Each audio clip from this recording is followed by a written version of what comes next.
हमको अनुभवी लोगों को आगे लाना चाहिए। कांग्रेस का जब हमारा देश आज़ाद हुआ तो कांग्रेस का गठन हो रहा था। तो आज़ादी का दिन था 15 अगस्त 1947। दावत का इंतजाम था, भीड़ थी, भीड़ में जोश था भौर। और आप जानते इतने बड़े कार्यक्रम में भीड़ थोड़ी बहुत इधर उधर आपका उत्साह में कुछ भी व्यवस्था इधर उधर कर देती है, कई बार हो जाती है। तो नेहरू जी को जिस गेट से जाना था, नेहरू जी उस गेट से न जा करके दूसरे गेट से गए।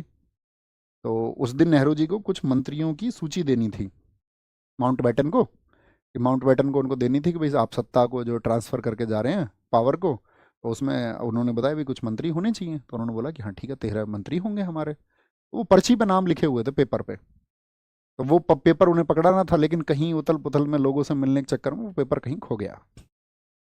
अब वो पेपर खो गया तो माउंट बैटन को नेहरू जी ने जो चिट्ठी पकड़ाई थी वो एकदम से ब्लैंक पेपर था। भैया ये लो चिट्ठी, उसमें कुछ नहीं था। थोड़ी देर बाद एक व्यक्ति आया, उनके जो सेक्रेटरी थे वो आए उनके पास में कि भाई साहब वो चिट्ठी मिल गई है। मतलब भाई साहब क्या सर, वो चिट्ठी मिल गई है। उन्होंने कहा ठीक है। उन्होंने बोला कि भैया वो जो चिट्ठी है वो ब्लैंक, वो दे दो हमको, ये लीजिए। तो 13 मंत्रियों के नाम थे उसमें। आप समझना हम आपको क्या समझाना चाह रहे हैं। तो उन 13 मंत्रियों में दरअसल में गांधी जी ने एक बात कही थी नेहरू जी से। गांधी जी ने कहा था कि आप ये समझना नेहरू कि ये देश आज़ाद नहीं हुआ। सॉरी, उन्होंने कहा था नेहरू जी तुम ये मत सोचना कि ये कांग्रेस आज़ाद हुई है, ये इस समय देश आज़ाद हुआ है।